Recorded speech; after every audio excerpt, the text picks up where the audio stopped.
Nakahanda ng umano si dating Pangulong Rodrigo Roa Duterte na dumalo sa pagdinig ng Quad Committee ng Kamara de Representantes.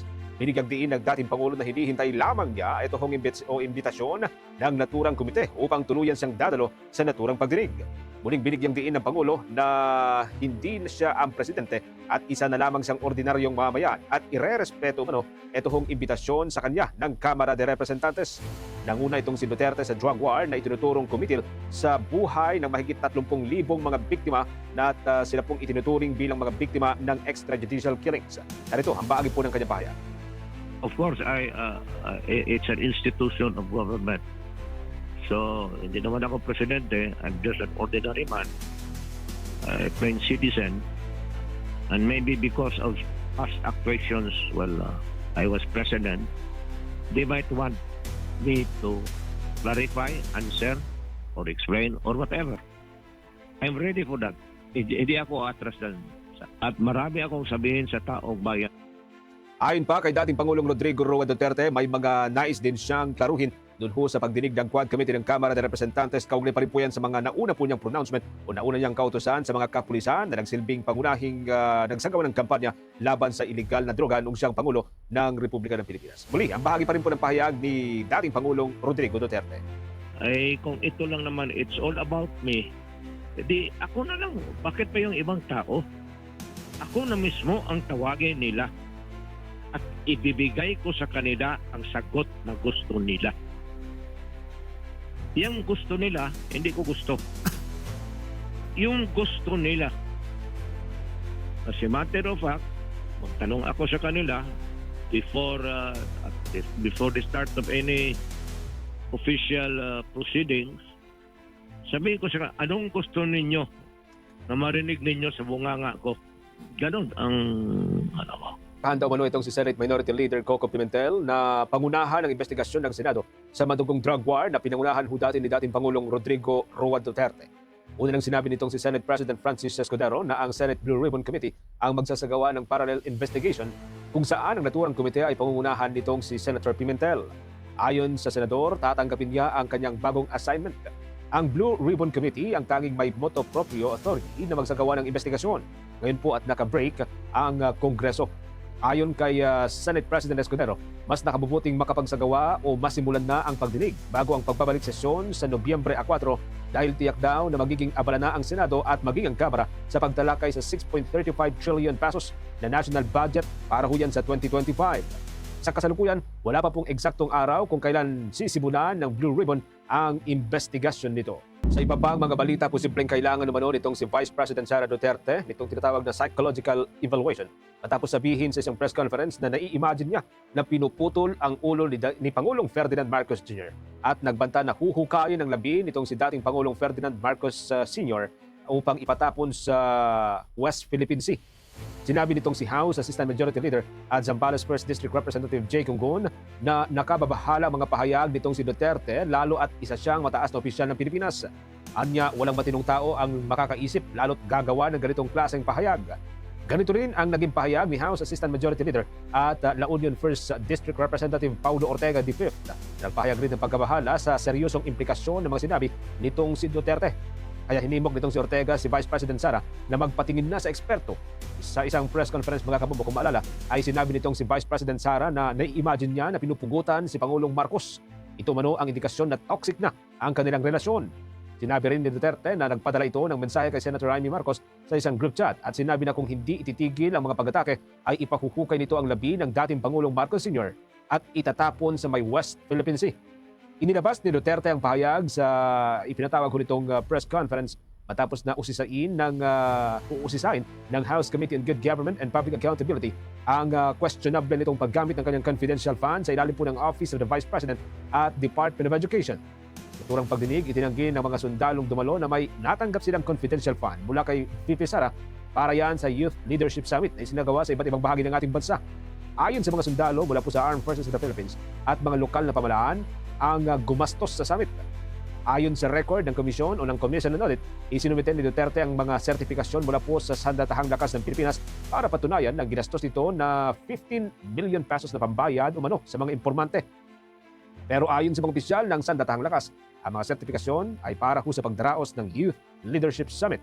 Sa halip na sagutin ang mga tanong kaugnay ng paggamit ng confidential funds sa pinatawag na press conference, ang inihayag ni Duterte ay mga atake kay Pangulong Marcos.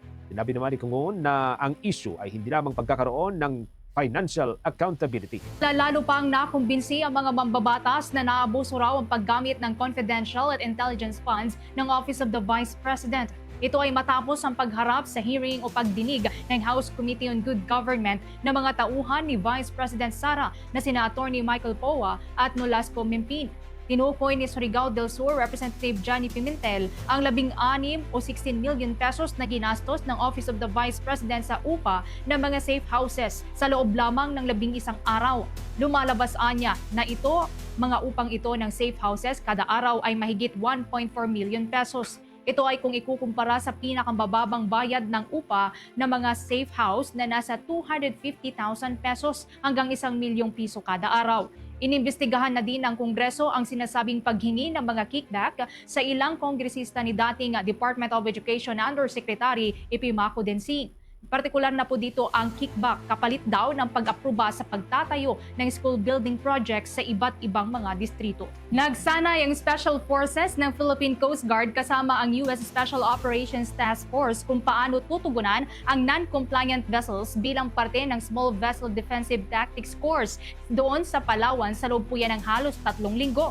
Maliban dito, nagsagawa din ng Coast Guard District Palawan at substations nito ng tactical exercises para mapahusay pa ang kooperasyon at best practices para sa epektibong engagement mula noong Oktubre 1 hanggang 18 sa Puerto Princesa City. Ang Palawan nga kung saan isinagawa ang naturang pagsasanay sa pagitan ng Pilipinas at Amerika ay isang island province na gateway patungo sa West Philippine Sea na nasa loob ng Exclusive Economic Zone ng Pilipinas. Doon namataan din na umaaligid sa mga nakalipas na buwan ang mga barko ng China at naglalayag sa may Palawan kabilang ang tinaguriang Monster Ship ng China na namataan malapit sa El Nido, Palawan noong June 25. Ang Chinese Survey din and research vessel ng China na iniskortan ng 6 na maritime militia vessels ay namataan din malapit doon sa Palawan noon naman yang Setyembre 23 ng kasalukuyang taon.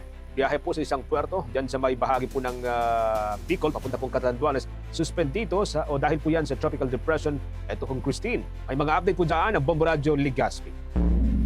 Suspendido na ang biyahe sa pantalan ng Tabaco City sa Albay papuntang lalawigan ng Catanduanes matapos na itaas sa Tropical Cyclone Wind Signal No. 1 ang nasabing lalawigan dahil sa epekto ng Tropical Depression Christine. Ayon kay Aquiles Galindez, ang Media Relations Officer ng Philippine Ports Authority Bicol Port Management Office, sa naging panayam ng Bombo Radio Legazpi, bago pa man mag-alas 6 kaninang umaga ay nagpalabas na ng Sea Travel Advisory ang mga substation ng Coast Guard San Andres, Verac, Catanduanes at Tabaco City, Albay kung saan hindi pinapayagan na maglayag ang mga barko sa nasabing pantalan.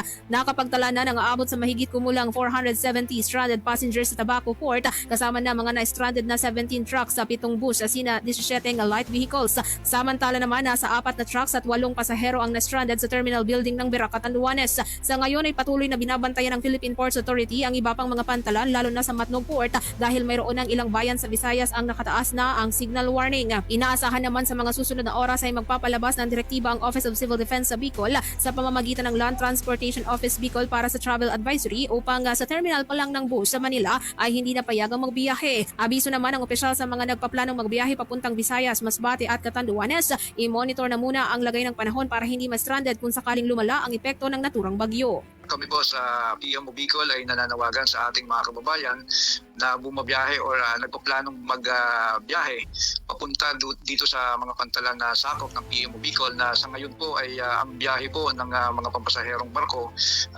sa rutang Tabaco Albay papuntang Catanduanes ay suspendido na po dahil dito sa Bagyong Christine. Bigyang diin itong silang Transportation Franchising and Regulatory Board Chairman Assistant Secretary Teofilo Guaris III na huling pagkakataon na para sa mga jeepney operator ang pagbubukas nito ng aplikasyon para sa Public Utility Vehicle Modernization Program o Consolidation.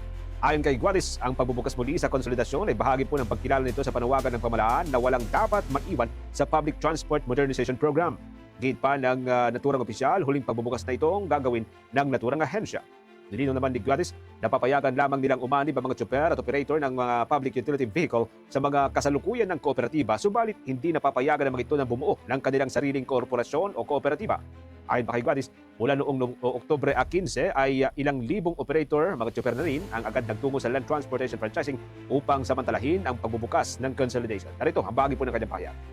Ito po ay pagkilala po sa mensahe ng ating hong pamahalaan na dapat po walang maiwanan sa programa ng modernisasyon.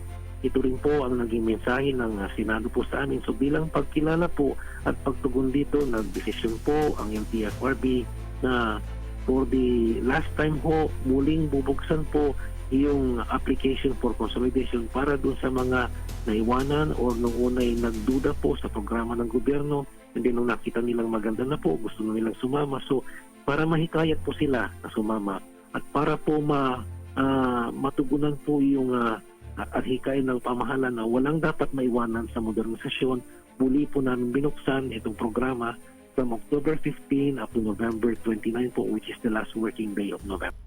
Mula po noong Oktubre 15 kung kailan ito binuksan, magtatagal ang reopening hanggang sa Nobyembre 28 ng taong 2024. Muli pong nanawagan itong si Chairman Guaris sa mga hindi pa nakapag-consolidate na samantalahin ng pagkakataon upang makasali sa programa ng pamahalaan na isang moderno, yaong mga pampublikong sasakyan. Muli, ang bahagi po ng kanyang pahayag.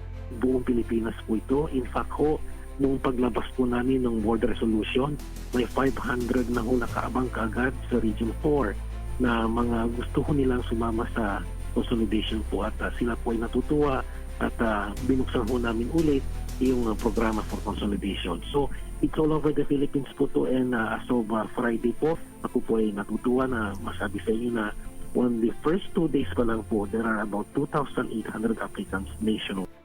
Maalala pong nagpaso itong Extended Public Utility Vehicle Modernization o Consolidation noon pong Abril 30. Gayunpaman pinayagan pa rin ng Land Transportation Franchising and Regulatory Board yung mga unconsolidated jeepney at mga UV Express unit na mamasada sa mga rutang meron pong mababang bilang itong mga sumali o mga unit na sumali sa consolidation process.